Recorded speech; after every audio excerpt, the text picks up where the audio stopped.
Hello, I hope this finds you all well and surviving the action research process. Um, in this video, I will be sharing some highlights of my journey through this process, and I will do my best to give you as much information as I can while being respectful of your time, because I know we're all very busy finalizing our action research project over the last couple of weeks. As an introduction to my project, the purpose of this study was to look at the impact of awarding points for completing daily homework assignments. Uh, in my class, I refer to homework assignments as independent practice. This is kind of meant to take away some of the negative connotation that the word homework has on some students. Kind of de-emphasize the word that you have to do it at home or outside of class. It's just designed for a set of practice problems pretty much daily that try to do independently. So I think it kind of defines these assignments a little better than the traditional word homework. But again, some of the questions that I've always had in my teaching is how do I grade this? How do I best grade this practice? Pretty much every day, I give some form of independent practice or homework assignment. But if I were to try to grade those assignments every single day for probably the 150 students I have, it'd be a very daunting task to give meaningful feedback each day. So as a result, most of my colleagues in the math department that I teach at with, we end up grading based on completion rather than did they get the problems correct. So if students completed the assignment, they just get a check mark or a small amount of points in the grade book. So in the study, I kind of looked at some motivating factors for students. There's lots of things that motivate students to complete their work, such as grades, rewards, the desire to please others, like what their home life is like, or are they interested or student interest in the topic. So lots of different motivators that could be considered intrinsic or extrinsic motivators. But in this study, I've just looked at one of these motivators, which is receiving a grade or points for doing their assignment.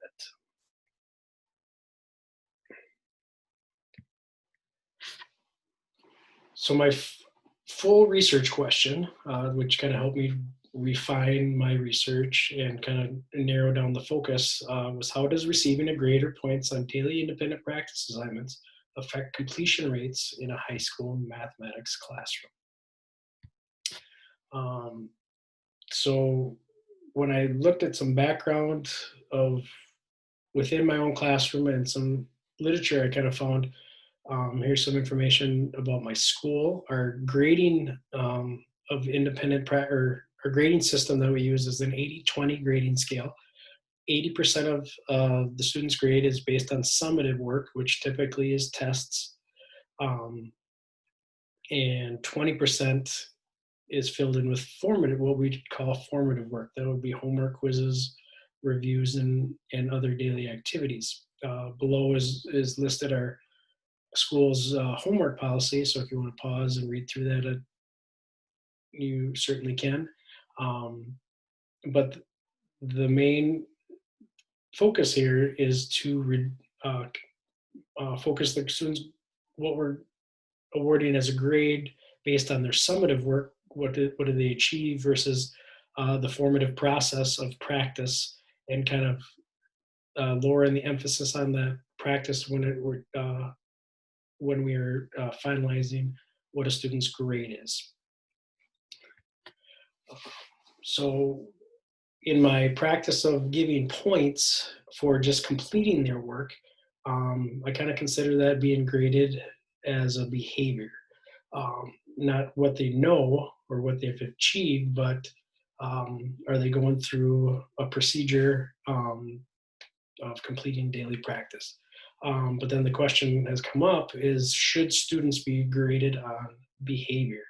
And a quote I found in my past research is, if a student ends up achieving in the end, that student should be awarded for that achievement. but not penalized for failing during practice. So if they're not doing their assignments, they're getting zeros in the grade book, so their grade will go down. So should we be punishing students even if they do end up achieving in the end? When I was reviewing some past literature on homework and what motivates students, I kind of came across three main themes. The first was the value of homework. Does it have value and is it important? And uh, the resulting findings that I found that yes, it does have value. Um, it can increase students' study skills, self-discipline, time management, their ability to independently problem solve. But at the same time, these homework, if not done correctly, can do some harm. So when choosing assignments to give students based on relevance and practice, should be practice for what they're going to see on the test.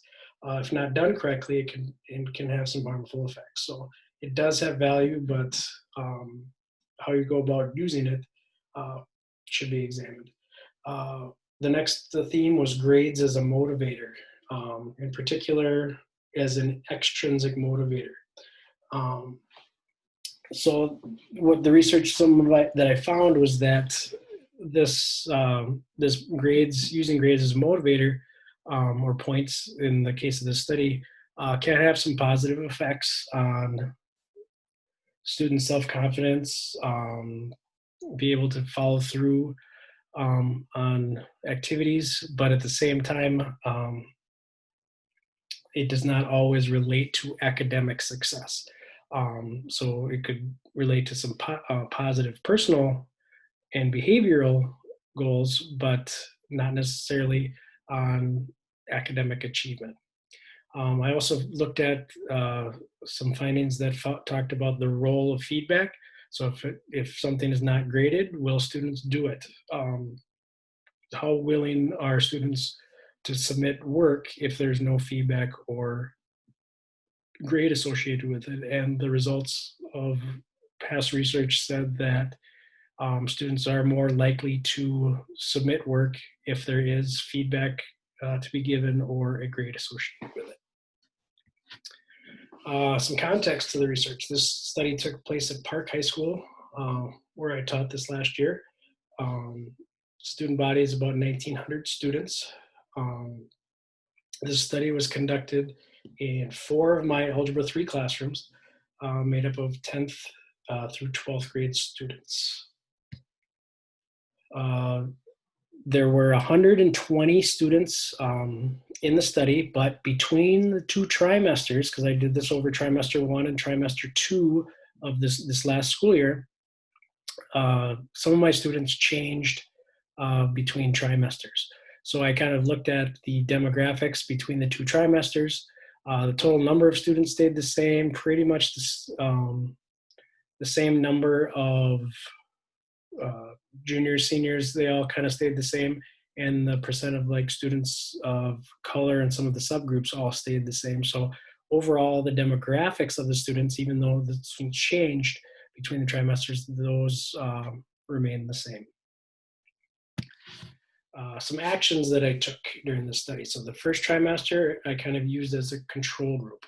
I used past independent practice, how I graded it before this this study. So I awarded a very small amount of points in the formative category. In this study, I used just 1 point per assignment, and it was put into the formative category, which was 20% of the student's grade. In trimester 2, I decided not to grade these independent practice assignments. So students were not awarded points for completing them. They were aware of this intervention. We talked about it at the beginning of the trimester and the reasons for it, and parents were notified as well. So students were only, if they did the assignment, it was recorded as submitted. Or if they didn't do it, it was recorded as missing, but neither had an effect on the student's overall grade. So it was in a category that had 0% weight to it. At the end of the school year, as part of the end of the year school or course evaluation, I added in a 10 question portion that dealt with independent practice for the students to fill out. This was an optional survey, and it took place at the end of our distance learning. So students had a lot on their plate during the COVID-19 pandemic, and I got about 38 responses out of the 120 students that were in my trimester 1 and trimester 2 in this study. So I collected 3 instruments, or looked at 3 main pieces of data. The first was looking at the formative assessment category in each trimester to see if there was any differences or the amount of weight that this independent practice had in each trimester. I looked at overall completion percentage, and if there was a change in the percent of students that completed, or the amount that each student completed between trimester 1 and trimester 2, and see if there was a big change or not when homework or independent practice was graded in trimester 1 and when it was not in trimester 2. The third data I looked at was the student survey that was given at the end of the year. This again was an optional 10 question survey, and about 38 students out of the 120 responded to the survey. Some findings. So when I looked at the number of assignments, there were 27 in trimester 1 and 17 in trimester 2. And what percent of their overall grade were these assignments? In trimester 1, it equated to about 4.3% of their overall grade. And in trimester 2, they weren't graded, so it was a 0%. But if they were calculated similar to try 1, it would have been about 3%. So between the 2 trimesters, independent practice took up about 3 to 4% of their grade, very similar between the 2 of them. I also looked at their overall grades. So I took all 120 students in each trimester and found their average grade percentage, and it was about a 3% difference. So when homework was not graded, the overall grades dropped for all the students about 3%. So not very much, both around a B minus. So again, lots of things go into creating those averages, but as a whole, there was just a 3% drop. The next data I looked at, again, was the completion percentage. So the average completion percentage in try 1 was 55, or about 56%, and then try 2 was about 49%. So on average, students completed 7% less independent practice assignments when there was no grade associated to it in try 2. I went a little deeper with these percentages and created 4 subgroups. So I looked at, as they're listed here at the top of the table, if they did 75 to 100%, 50 to 75%, 26 to 50%, and 0 to 25% of their work, the table shows the number of students that fell in those categories. So 2 main things I saw when I looked at this data. The students who did most to all of their work, the number of students stayed the same. But the big difference was at the end of the table here, where students who did 0 to 25% of their assignments, there was a big jump. There was 19 more students that fell into this category in trimester. There's a misprint, should be in trimester 2. So in trimester 2, more students fell into the category, a lot more fell into category 4 than in trimester 1. The final data that I kind of looked at in my findings were the survey data, and they kind of fell into the same three categories. Some of the questions that I found in my literature review. So the first dealt with the value of homework. So do you think homework is necessary? I asked the students. So 32 out of the 38 who responded stated that homework was necessary. And they gave me a lot of very good feedback about why homework is necessary. And also then six of the 38 said it was not necessary and gave me some good feedback as well. The next kind of category of that some questions fell into was grades as a motivator, what motivates you to do your homework the most. So looking at the graph, it looks pretty even, 17, 22, 21. So the practice material to better learn it, not getting a lower grade, and not being marked missing were the main choices that I found in the responses. But if we look a little deeper, the bottom two responses, not being marked missing or getting a lower grade, are both external motivators. So kind of led me to conclude that these external motivators motivated them more than just wanting to learn the material better.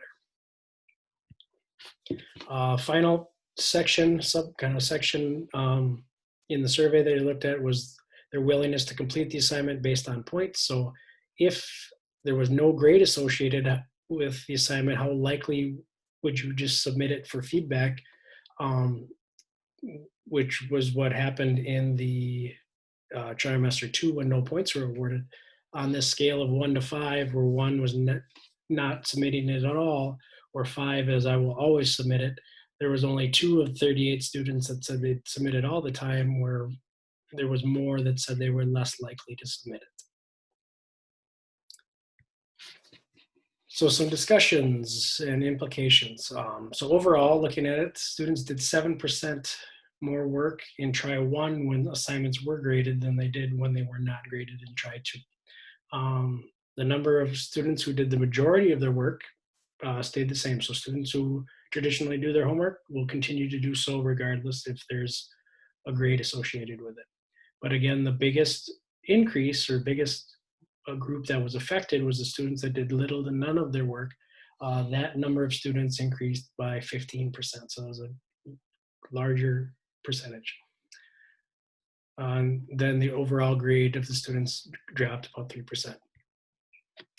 So some limitations to the study, because it was anonymous, the student survey was anonymous, it was difficult to tell if there was an accurate representation of the overall sample. And then there's some things I would look at differently, maybe shortening the study to fit maybe within 1 grade period, just to look at one student group because they did change between the 2 trimesters. I'm going to be sharing this with my Algebra 3 colleagues as well as my math department. But then as a result of the study, I'm going to continue to award points for completing independent practice, very much like I did in trimester 1. Even though it is an external motivator and not always does that lead to a change in their academic achievement, I think it's a good carrot to get those students who are less motivated to do their assignments to the table to kind of start the conversation of what motivates them to do their assignments and to be more engaged in the learning process. So one of my main goals as a teacher is to get students more engaged in the learning process. And since I do feel that independent practice is an important part of that process, kind of continuing to have that little carrot or those little amount of points for students is still important.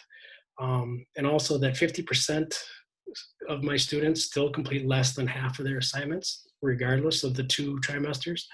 I think a lot more work has to be done on my end or in some research to see what's the best way to motivate students. And there's a lot more than just grades that do motivate them to do it. Um,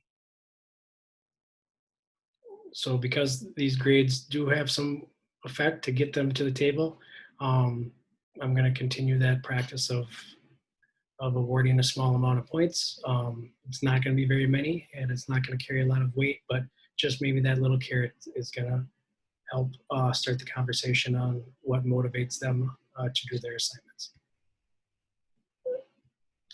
Um, I also do have found in my experience that parents value homework a lot. It's a big conversation piece at parent-teacher conferences. In the study, students reported that homework was necessary.